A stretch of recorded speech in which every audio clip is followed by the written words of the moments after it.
So there was a fellow who went into a floral shop, and he asked for the most exquisite, extravagant bouquet. He wanted the most impressive bouquet in the entire floral shop. So the clerk never met someone who was so meticulous and methodical to get the most extravagant, exquisite, extraordinary bouquet. So he says to the customer, he says, let me ask you, he says, you must be celebrating a real milestone, something very, very special. He says, indeed I am. He says, what are you celebrating? He says, I'm celebrating my golden anniversary, my 50th wedding anniversary. He says, wow, that's some impressive feat. What an accomplishment, what an achievement. So the clerk is a young fellow, he says, maybe you could give me some tips. He says, how did you do it 50 years? So the fellow says, let me tell you. He says, we took frequent vacations, frequent trips together. He says, well, which one was the most memorable of all the trips you took? He says, well, for our 25th wedding anniversary, I took her to China. He says, wow, how could you beat that for the 50th?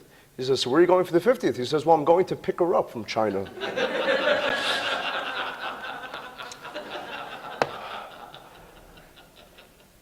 I feel,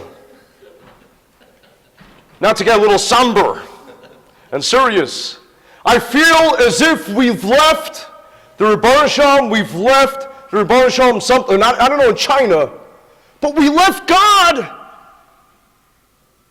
somewhere. I mean, do we cry for the fact that 9 out of 10 of his children, what is the worst pain a parent, Rahman Litzlan, God forbid, can ever feel? The worst pain is when that child is alienated from the parent, is estranged from the parent. What a horrible pain when the child doesn't know who the parent is. Don't you think the Rebbeinu Shalom is crying bitter tears?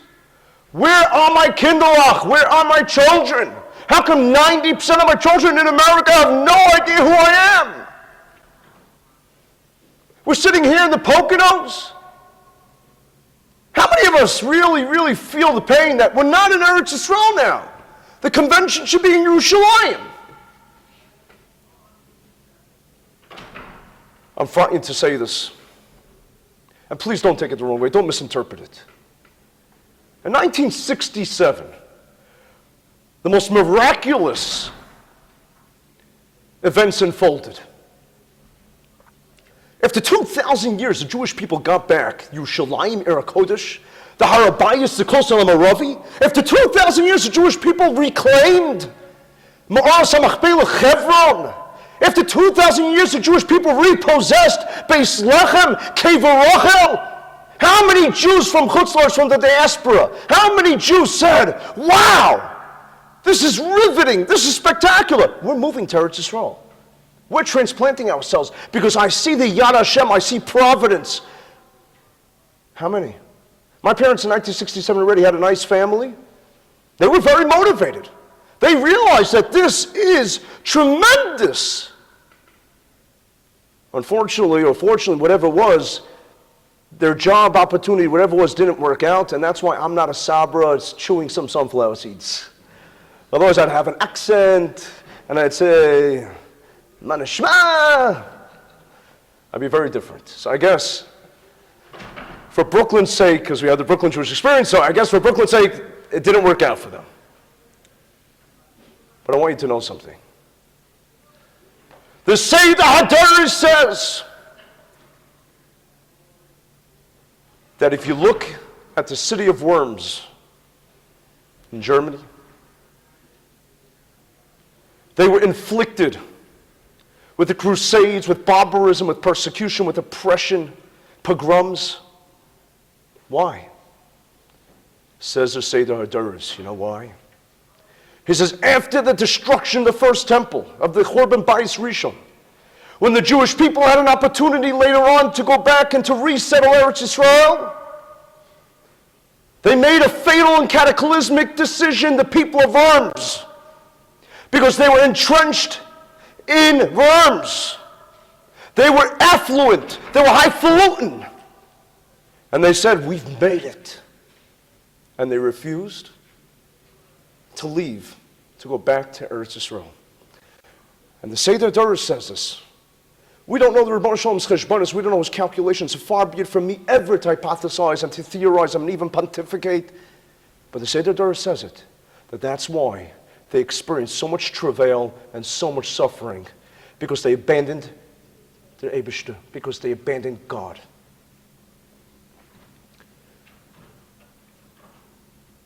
The Kotzker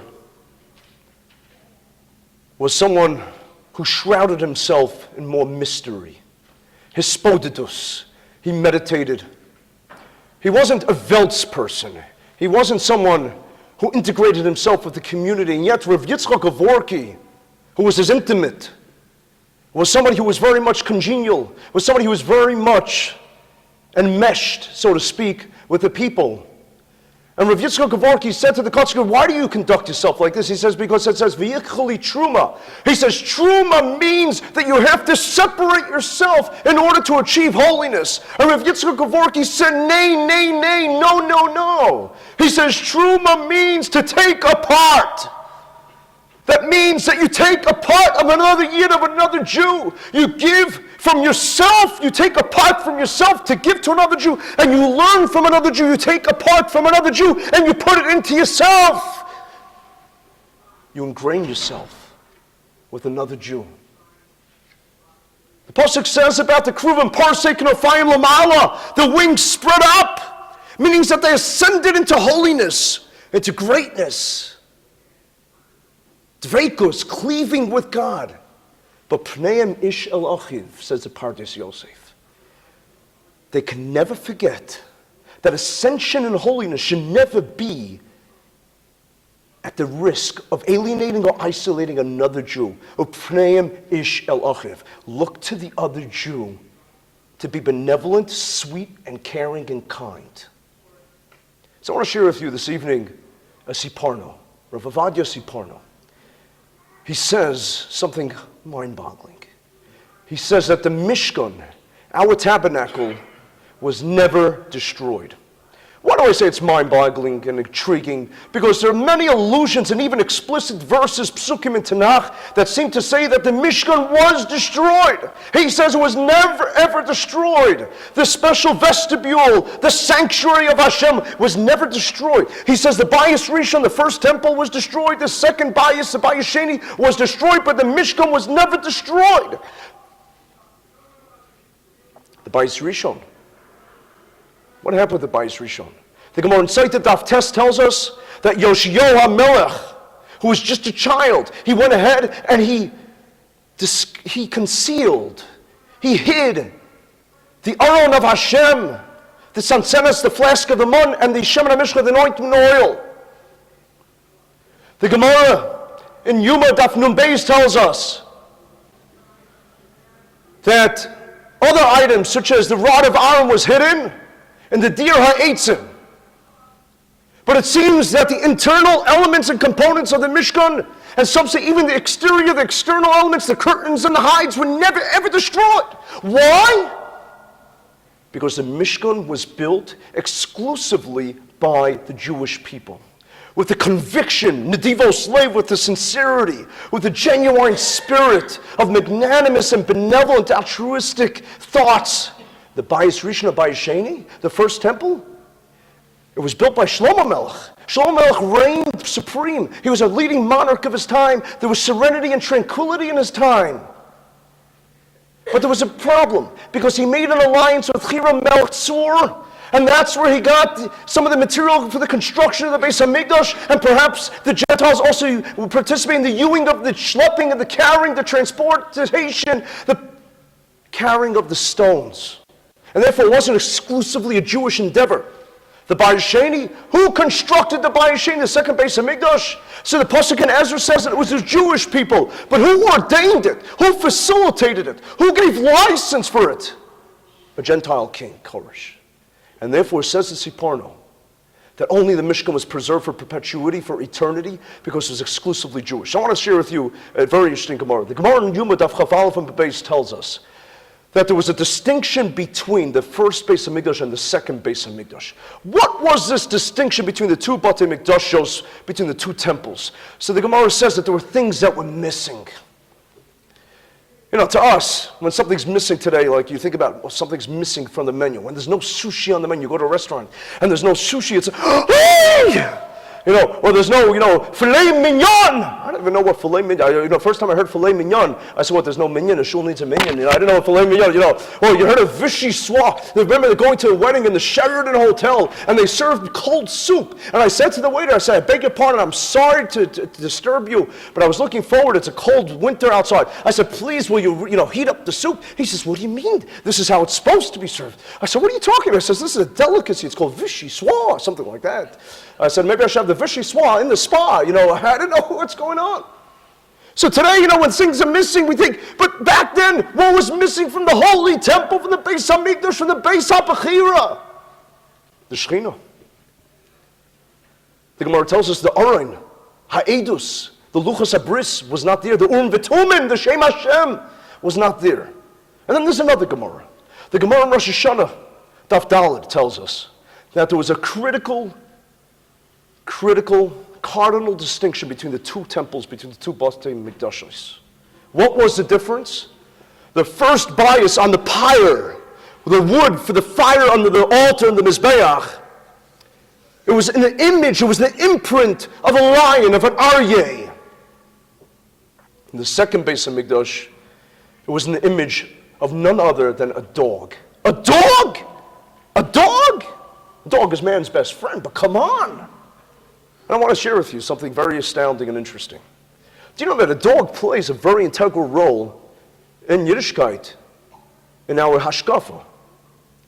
Rabbi Yehuda Chassid and the Rokeach speak about the power of a dog. Now, first of all, a dog has olfactory receptors, has 300 million olfactory nasal receptors in order to be able to smell. We only have 6 million.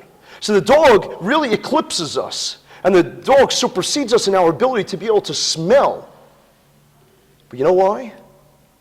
Say the Heilige Rishonim, say the holy rabbis, you know why? Because one could think, I could get away with anything. Nobody's going to find me. God has his agents. He has his emissaries. God has many emissaries and agents. The dog could sniff out a criminal that obscures and hides himself. And 1,000 people, he could find 1 in 1,000. There could be a mountain of rubble on top of a corpse or on top of a live being. And who finds that object? The dog. Interestingly enough, the dog is born blind. And yet, Hashem compensates for the blindness with this amazing sense of smell. Not only that, but the dog is also gifted with night vision. There's an unbelievable chiddush, and that is that the dog attains vision at day 10. That's when the 9th day culminates. How fascinating is it that 9 days has how many hours? In higher math, 9 times 24 is 216. 216 is precisely yireh, which means vision, which means the ability to see, because it's at 216 hours that the dog could see. How interesting is that yireh is also the osios, the letters of Aryeh. Aryeh was the lion, the image on the pyre, on the altar in the Mizbeach, or the first Beis HaMikdash, and the dog is in the second Beis. Why a dog? The Maharsha says because the dog is a special animal, but it's no way on the level of a lion. A lion dominates. A lion is superior. And therefore in the second Beis HaMikdash, where the Shekhinah was diminished, it had to be an inferior animal. It had to be a dog.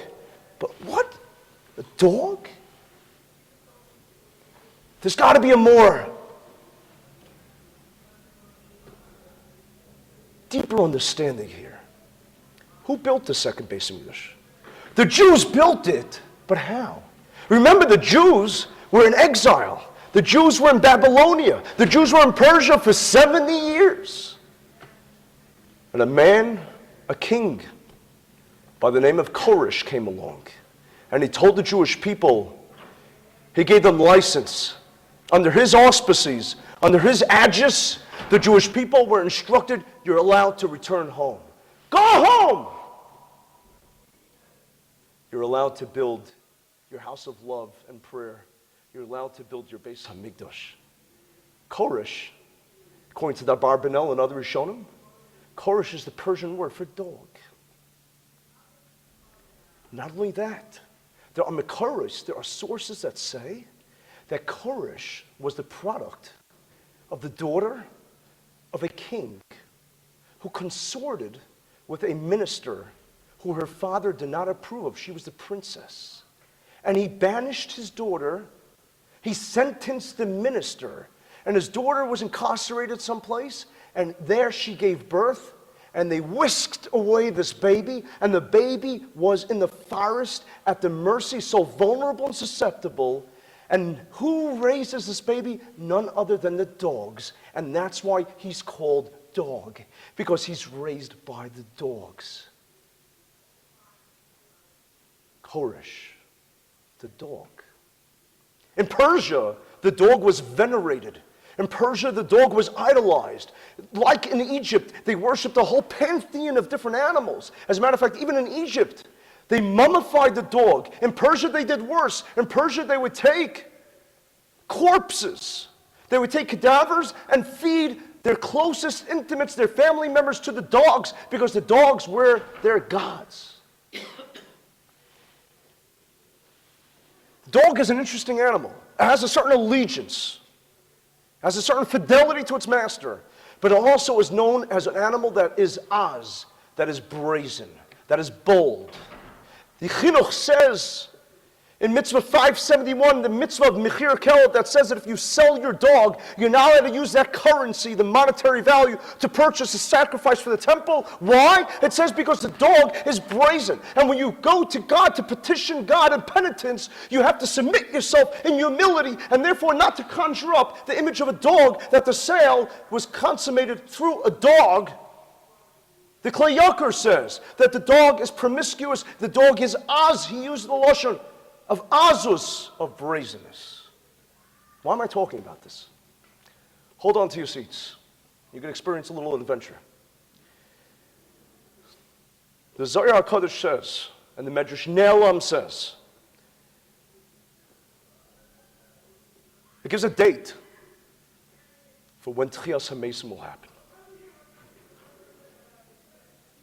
Now, in advance of that, I must tell you, the Gemara tells us, in the name of Rabbi Katina, Shis Alfei Yalma Havi Shana, Shis Alfei Shana Havi Alma, the world will exist for 6,000 years, and from years 4,000 to 6,000 will be Yemais Mashiach, will be the Messianic times, eschatological times.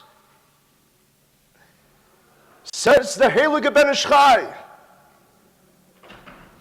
says the Holy Ben Ish Chai, that if you think that Mashiach will come only the year before 6,000, it's not. And there has to be dairos, there has to be generations, perhaps centuries before Mashiach comes. We're now in the year 5777, Tafshin Ayin Zayin. Only 223 years left to 6,000, says Ben Ish Chai. Mashiach means that there has to be dairos. There's so many prophecies associated with Mashiach. There has to be the Kibbutz Goliath, the ingathering of the exiles. There has to be the Binyan Bayis, the temples, rededication, rebuilding. So much has to occur.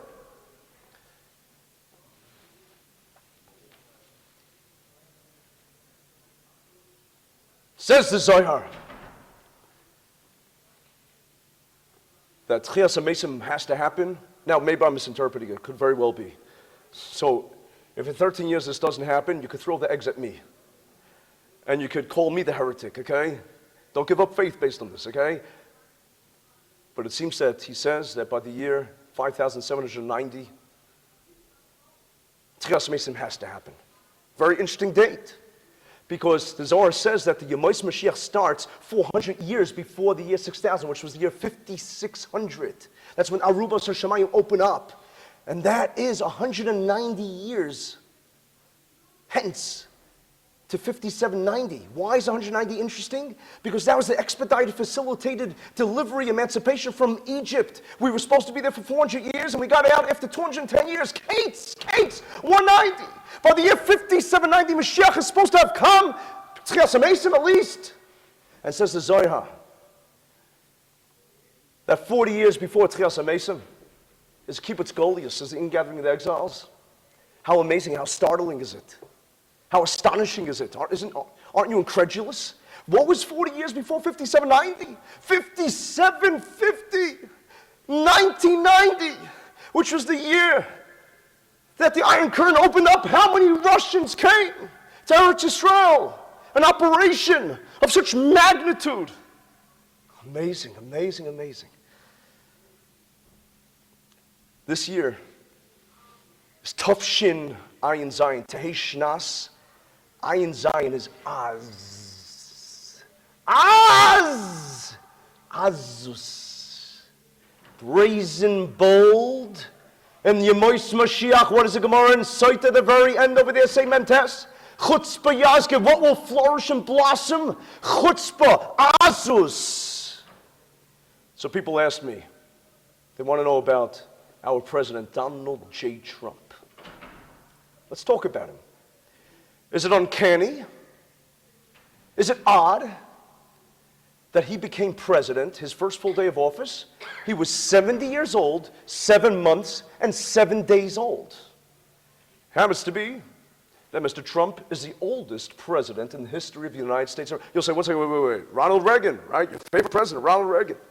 Ronald Reagan was 69. He was shy of his 70th birthday.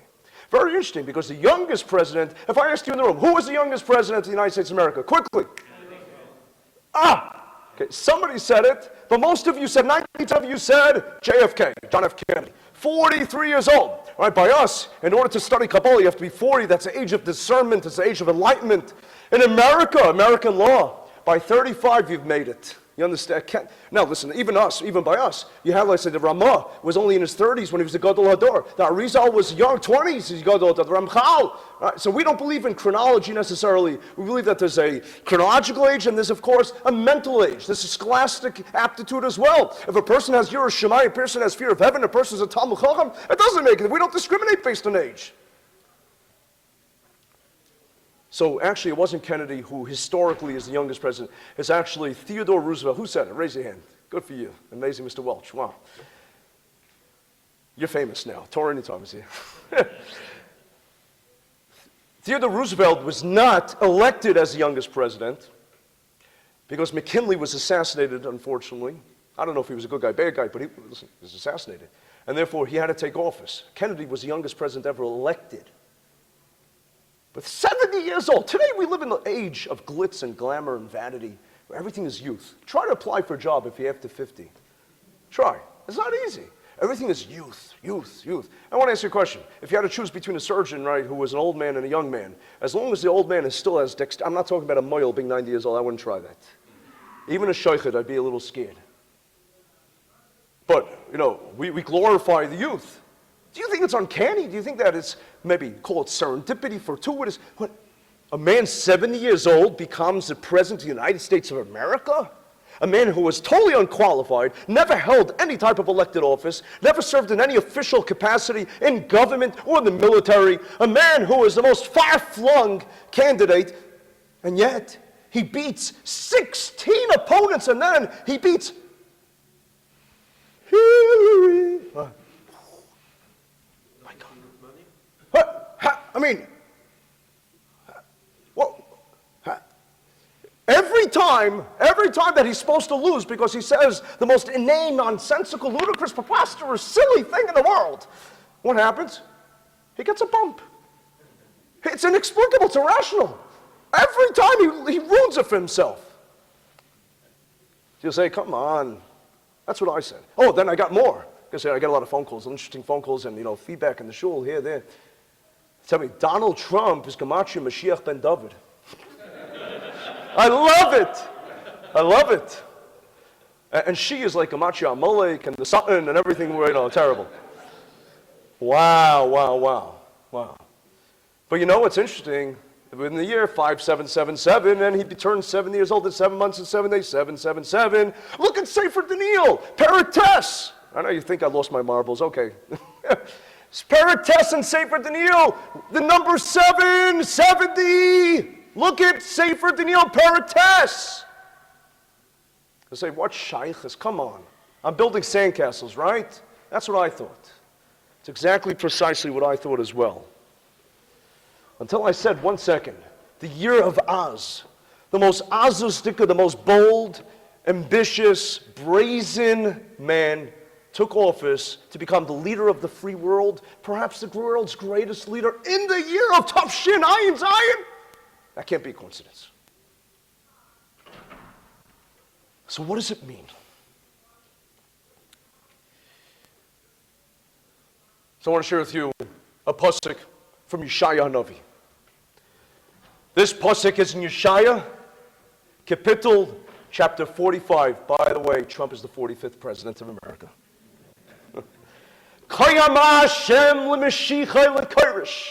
So said God to his Mashiach to Kirish. Whoa, 1 second. Mashiach to Kirish? Who was Kirish? Kirish was a guy through and through. You know, even with Trump now, they're saying that Fred Trump, his father, he knew the Sprach. He knew Yiddish, because, he had his buildings in Coney Island. And now I'm getting all these types of conspiracies and theories that Mary wasn't Jewish, his mother, but Fred, he was a Philistine Yid, and that. Nobody said that about Kirish. Kirish was a guy. How could it talk about a guy being Mashiach? What's going on here? What in the world? So Rashi says in Benot, right away, Rashi says, no. Mashiach doesn't mean the anointed, the coronated, the messianic. It means Loshen Gedula. And he brings a raya from Bamidbar Yudches, a corroboration.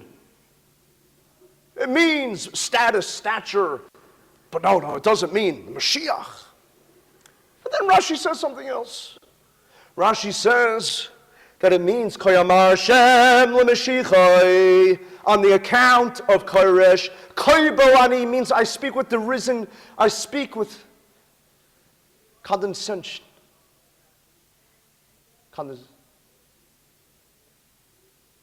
I'm condemning. Because Koresh could have done more.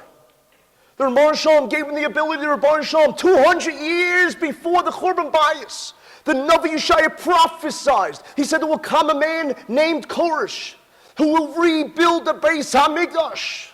A guy got that unique, exclusive ability. And what does Koresh do? Yeah, he gives the Jews reshus. He says, Kol HaKavod, go, return to your homeland, build a temple. But when he built it, he made sure that there was wood there. In case the Jews, Epis, don't behave so well, he'll take a little, lighter, and he'll incinerate it.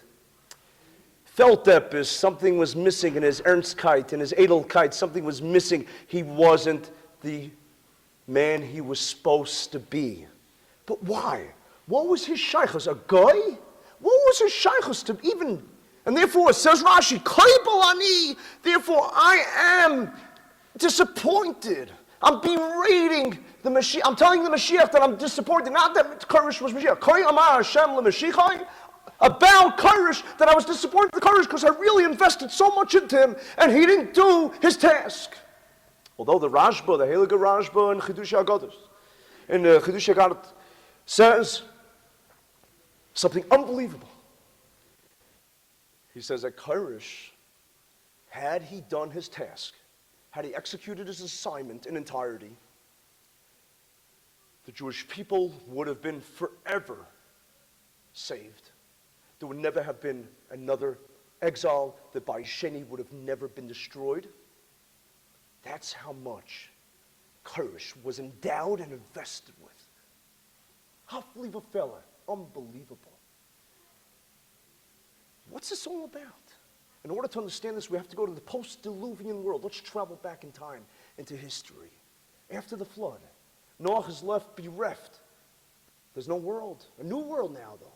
He has 3 sons, Shem, Ham, and Yafes. Each of those children were given God-endowed gifts and talents and missions.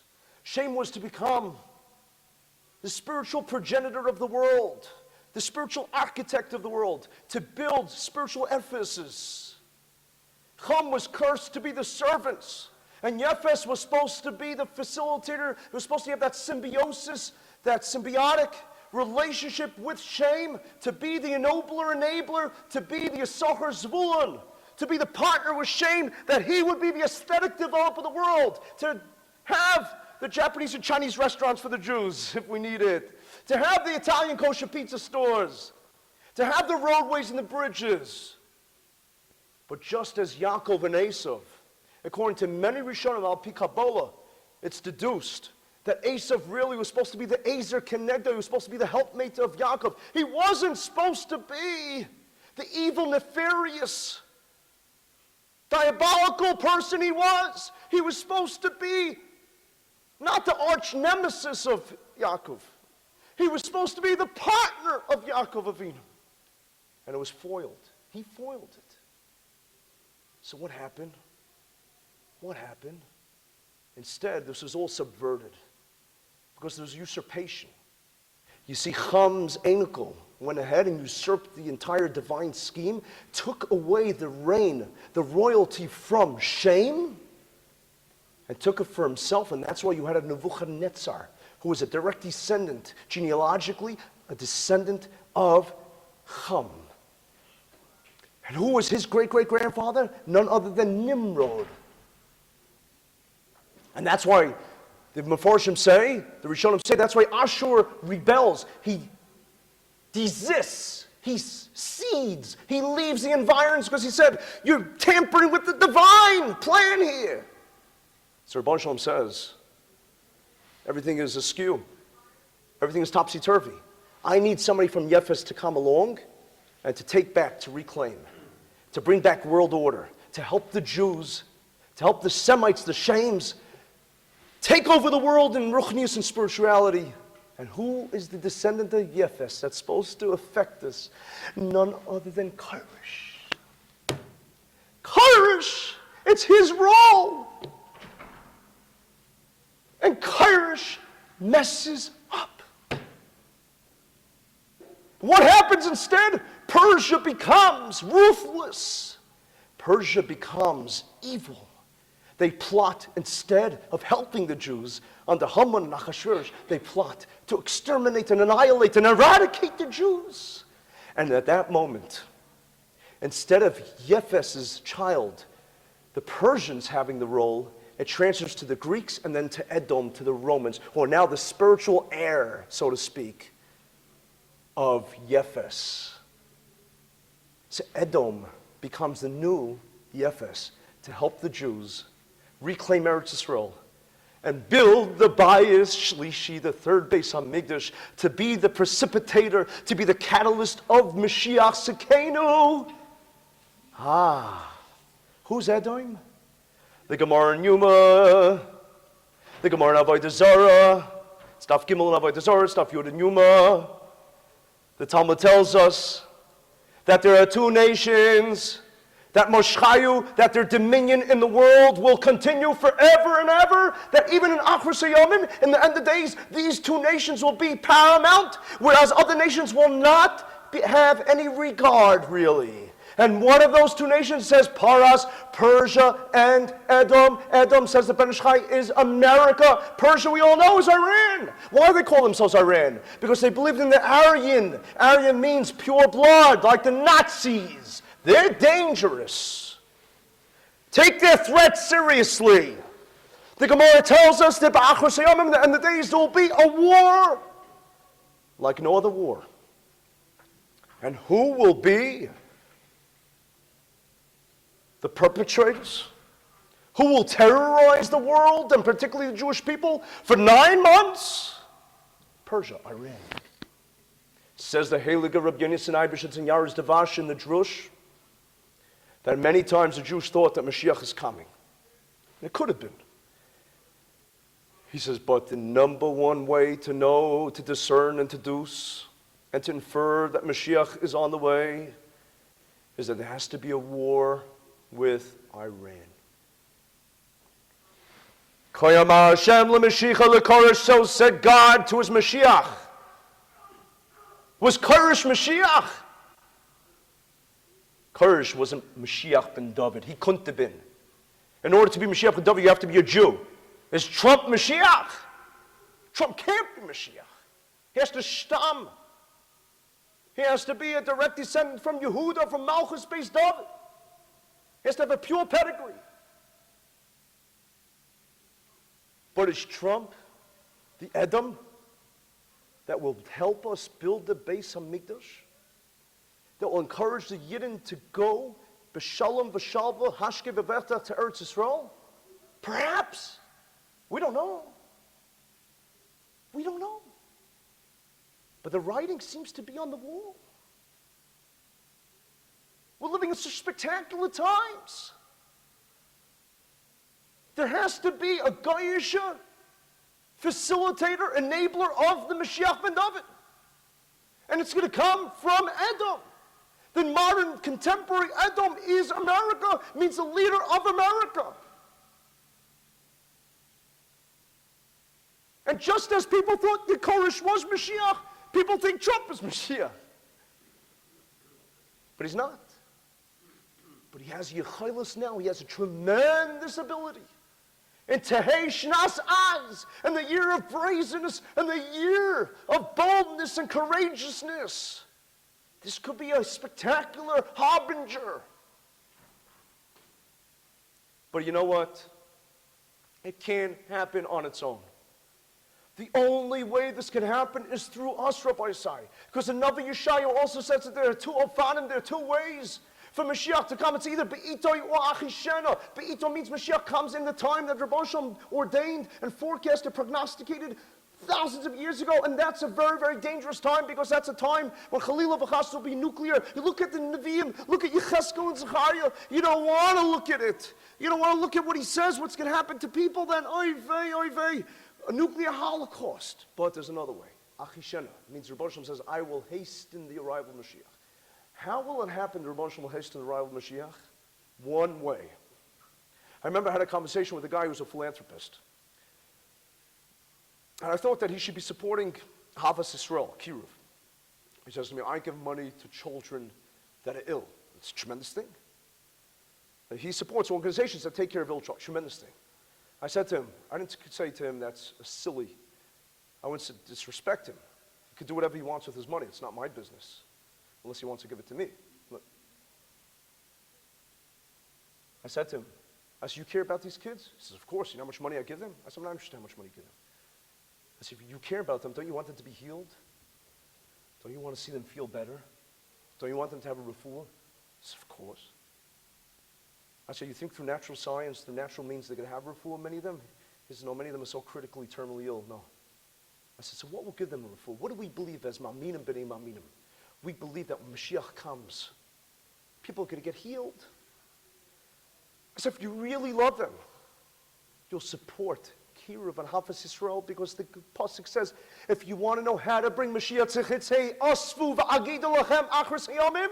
You want Acharis Hayamim? Says the Heilige Zohar, says the Arizal, hey asfu v'agidu lachem. Gather together, hey asfu, unite. When Klal Yisrael unite, when we really care about one another, when we care about the abandoned Jew, the disenfranchised Jew, the disconnected Jew, the unaffiliated Jew, v'agidu lachem, says the Heilige Rebbe.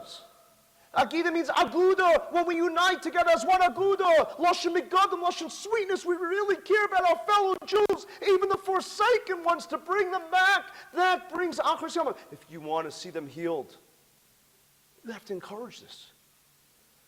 You know, the Heilige Tzaddik Rav Ari Levin, who was the shver of Rav Elyashiv, one time he saw a secular soldier. And he said to the soldier, he said, Shalom. And he said, come into my house, maybe you're hungry. And the soldier said, I don't understand why you're talking to me. He says, I don't even have a kippah, I don't have a yarmulke. Rabbi Levin said, listen to me. He said, I'm a very, very short man. He says, I can't see your head. I can't tell if you're wearing a yarmulke or not. All I can see is your heart, and you have a beautiful heart. Why are we looking at people's heads?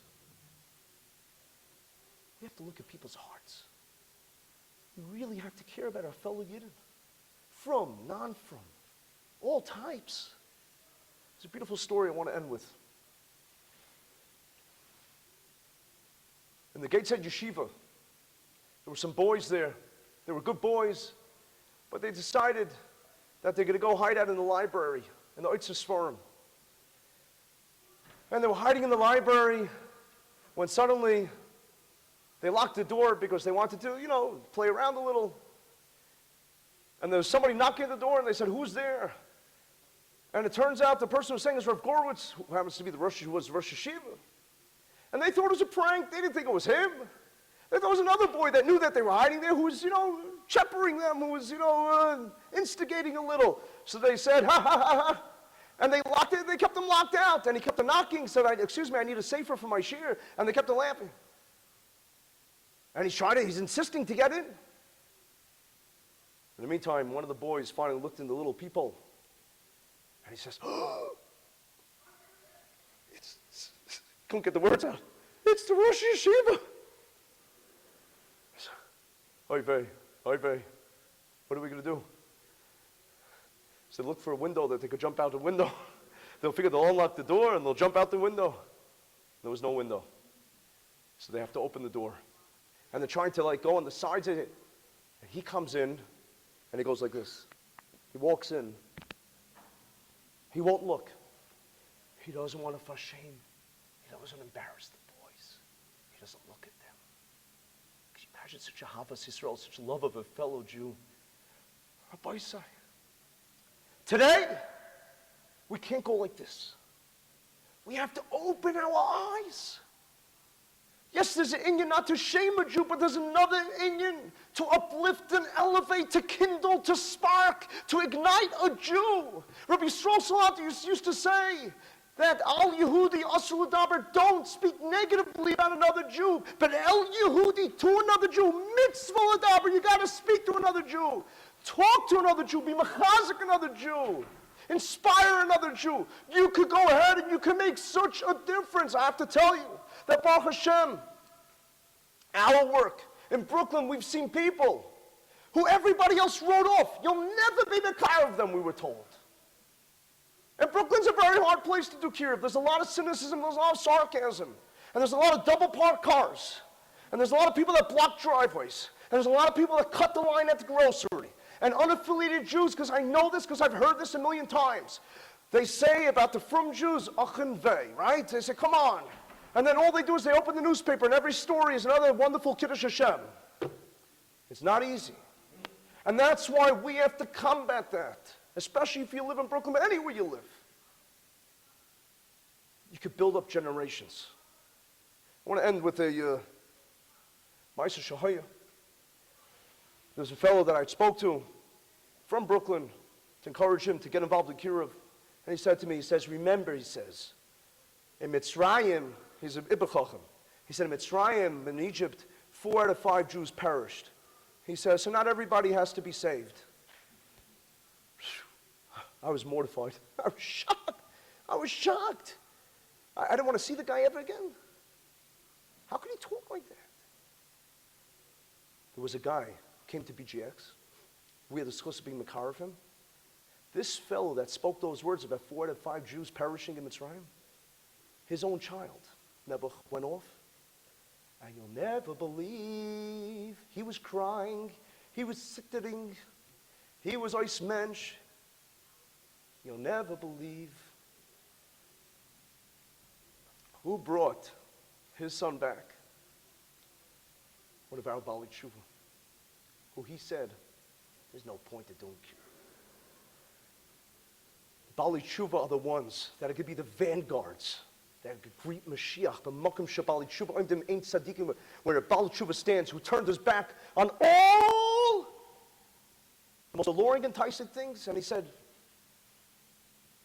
they're the ones that will help be Mekabel, the Pnei Mashiach. May we be Zoicha to see Mashiach Tzekenu, B'mheira B'yameinu, Amen. Thank you.